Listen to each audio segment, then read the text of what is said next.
All right, we're still live at the 17th National Prayer Breakfast meeting. This is the moment where the entire nation is brought before God to talk about several issues affecting the nation. Last time it was a bit of reconciliation. This time the theme is joining the fight against corruption. And joining me now is Honorable Sabina Chege. Thank you so much for coming in. She's the Moranga Women Representative. Asante sana. I know you've attended several of these events. Do you feel that they achieve much? They do, and I think like the one you mentioned last year, we saw a lot of embracing and also handshake being enhanced. And so every time people sit and reflect and pray together, I think it's never in vain. It's never in vain, and I'm hoping that this year with the theme of fighting corruption, that we are going to now move away from the side shows that we have had of politicizing the fight against corruption, but just going straight, and we would wish that action is going to be taken. And again, when people pray together, there's a lot of reflection also that comes in, and I'm hoping that we'll also take a moment as the leaders of this nation to ask ourselves, are we good role models? What are we showing the young generation in Kenya? And especially when there's a level of some hopelessness within the society where people feel like everything is going wrong, I'm hoping then we can be able to instill hope in this Republic of Kenya. We have seen many things happening. People have been auctioned. We have seen men killing women. You know, it has been a very sad beginning of the year where we started with very high political tones.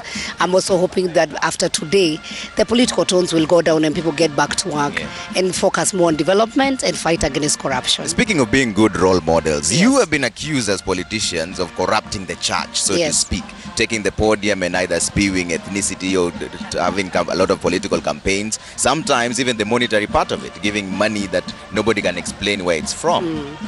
This was from the DPP. Is it about time that politicians stopped going to church and giving money, or I'll even tell making you, addresses? What I believe is that one thing is that politicians, we are Christians before we became politicians. I've been born and brought up in church. I have been attending fundraisers before, so I didn't start attending fundraisers when I became a politician. So it's very difficult to separate the politician and the normal Christian who goes to church and give offering. And I think the concept of what you give then should become a secret, or should just be for the purposes of not for yourself praise, but for the glory of God. That's what should be focused on. What I don't like and what I don't support is going to a church and starting to speak about politics. I would urge and actually plead with my colleagues, when you go to church, go worship, go for the business of worshiping and what you're going to do there. If you want to do any political statements or hitting back, undermining others, don't do that at the altar of God. Move out. You can be able to have a political rally, and then you can be able to speak the issues about politics outside the altar. I think what we have done is that we have dishonored the church. We have made the church like a marketplace where we can speak anything. We can give our stories on how we helped people and now they have forgotten us, or how people had one shoe or whatever it is. It is not right. I think when you go to church as a politician, remember you are Christian. Even the Bible tells us you approach, when you're approaching God, the throne of mercy, you should approach it with a lot of humility. And so I think that is what we have gone wrong. Let's attend church. We'll still continue supporting the church as I did when I was a young person, as I did when I was not a politician. Even after, you're never permanently a politician, I'll still continue supporting the church. But let us approach the church with a lot of respect, because that is what we have lacked. Honorable, there's a viewer from Eldoret who's watching Daybreak right now and is just texted in saying that this is a waste of time. It's also a waste of resources. In fact, he's urging the president not even to show up here. What is your response to that? Because also there's a lot of disconnect here. It's a secluded few who are here. It's not the general Kenyan public. Let me tell you, any moment, even a minute, you take time to reflect and have a moment with God is worthy every billion. Not even a million, billion. Because a moment with God, when leaders come here, they will take time to reflect. Every day we wake up, you are busy, you go to your office, you go to the constituency. Some of these members of parliament, actually the moment they only get to reflect about God is when they go to church, and that is if they get to church on time. And they are not rushing to get out of church and go to another function. So this is a time where we reflect, and I think it is important. And for the people who are viewing, it's not a selected few. It's only that now we are doing it here at Safari Park. But it's a moment for every Kenyan to take a minute, even if it's just 1 minute. Tell God something about Kenya. I think it's a very important day for me, because we are reminded that we are all made, by God. We should not discriminate each other from the tribe or from the religion, and that's where you'll see even the Muslims and everybody else will be here. So it's not, this is just a center. This is just a place where we are doing the prayer.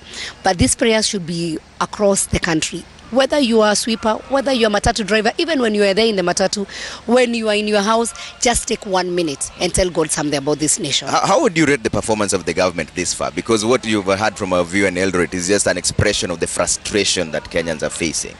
Well, I think the government has done well. They have not done the best, but they have been trying. And I think the whole issue about the loans and everything else is a government that has been trying very hard to try and make the infrastructure, to try and do things for its people. But where we have gone wrong, I think it's our priority. We have enough money. For me, I think we don't need to do more borrowing. What we need to do is to cut down on the unnecessary. If there are projects that are there, let's finish the projects that have stored. Let's not start budgeting for new projects. The big four, for example, should that be cut down to maybe big two or one? Well, you see, what is the big four? If you're talking about health, then what is the health budget and what should we focus? Because if we don't equip our hospitals, if we don't employ enough human resource, then people continue going to hospitals and not finding doctors or not finding enough essential medicines, then we'll not achieve the UHC, the Universal Health Coverage, because they're just about affordability, accessibility, and quality. So, and that doesn't mean that we'll require a lot of billions. All we need is first and foremost, sit with the governors, make sure that we have community health workers, the ones who will be going to the villages, to just do something as simple as blood pressure, blood sugar. The issue of diabetes is what has brought a lot of even kidney failure. So there are small things that we can do and we'll achieve more. So let's not see the big four as the amount of money we'll use. It's how smart we are going to approach the achievement of big four. Right. But I think what we need to do for our ministers, because they are there in the PSS, we have just gone through a budget making process. I have gone through my own budget. We have gone through the budget for other ministries. I think it is important for us to prioritize and be serious. Right. And we should move away from procurement, because I think that's what is ailing us.